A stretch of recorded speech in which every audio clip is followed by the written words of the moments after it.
Hi అండి. నేను మీ మాధవిని. ఈరోజు నేను మీకు కొత్తగా, సింపుల్ అండ్ టేస్టీగా ఒక మంచి స్నాక్ రెసిపీ అయితే చూపిస్తానండి.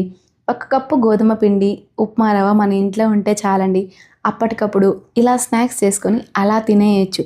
పైన క్రంచీగా, లోపల సాఫ్ట్‌గా భలే రుచిగా ఉంటాయండి. మీరు వీటిని తిన్నాక ఇంకెప్పుడూ కూడా బయటకు వెళ్ళి స్నాక్స్ అనేవే కొనరండి.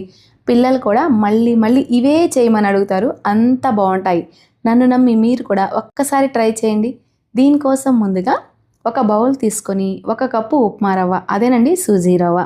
ఇందులోనే ఒక కప్పు గోధుమ పిండి, చిటికెడు ఉప్పు, పావు టీ స్పూన్ యాలకుల పొడి, అలాగే దంచి పెట్టుకున్న ఒక 10 జీడిపప్పు పలుకులు, 5 బాదం పప్పు పలుకులు, మనం రవ్వ తీసుకున్న కప్పుతోనే ముప్పావు కప్పు బ్రౌన్ షుగరు, ఇందులోనే 2 టేబుల్ స్పూన్ల నెయ్యి వేసి కొద్దిగా ప్రెస్ చేస్తున్నట్లు కలుపుకోవాలి.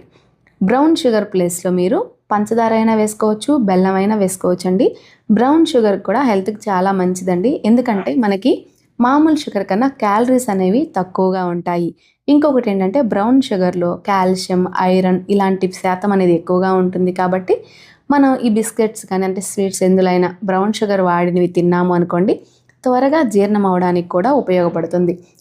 కరెక్ట్గా ఇవే కొలతలు పాటించండి, మీకు స్నాక్స్ అనేవి చాలా చక్కగా వస్తాయి. ఇలా కలుపుకున్నాం కదా, ఇప్పుడు ఇందులో కాచి చల్లార్చిన పాలు అర గ్లాస్ తీసుకున్నానండి. వీటిని కొద్దిగా చిలకరించుకుంటూ మనం పిండి అనేది కలుపుకోవాలి. పాలు అనేది కరెక్ట్గా నాకు అరకప్పులో నుంచి ఒక చెంచా పాలు మాత్రమే మిగిలాయండి. కరెక్ట్గా అరకప్పు పాలు అయితే సరిపోయాయి. చూస్తున్నారు కదా, కన్సిస్టెన్సీ ఇలా ఉంది. ఇప్పుడు దీన్ని మూత పెట్టేసేసి ఒక 10 నిమిషాల పాటు పక్కన పెట్టేసుకుందాం. 10 నిమిషాలు అయిపోయిందండి.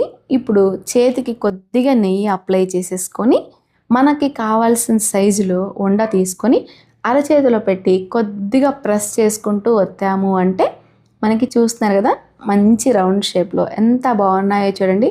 మీరు వీటిని నచ్చిన షేప్లో అయితే చేసేసుకోవచ్చండి. నేనైతే ఇక్కడ రౌండ్ షేప్లో అయితే చేశాను. ఇప్పుడు మొత్తం ఇలా చేసుకున్నాం కదా, వీటిని పక్కన పెట్టేసి డీప్ ఫ్రైకి ఆయిల్ పెట్టుకుందాం. ఆయిల్ అనేది మనకి మీడియంగా వేడవ్వాలండి. మనకి ఓవర్గా వేడైందనుకోండి, మనం వేయంగానే కలర్ అనేది మారిపోద్ది. కాబట్టి మీడియంగా వేడి చేసుకొని స్టవ్ని లో ఫ్లేమ్లో పెట్టుకొని మనం చేసుకున్న వీటిని ఇందులో ఒక్కొక్కటిగా వేసేసుకొని ఒక 2 నుంచి 3 నిమిషాల పాటు కదల్చకుండా కాల్చుకున్నాము అంటే మనకి ఇవనేవి తునిగిపోకుండా పర్ఫెక్ట్గా వస్తాయి.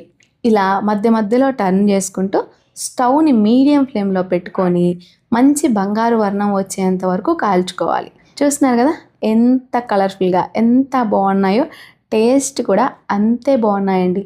మీరు కూడా నేను చేసిన పద్ధతిలో ఒకసారి చేసి అది ఎలా వచ్చిందో కామెంట్ సెక్షన్లో చెప్పండి.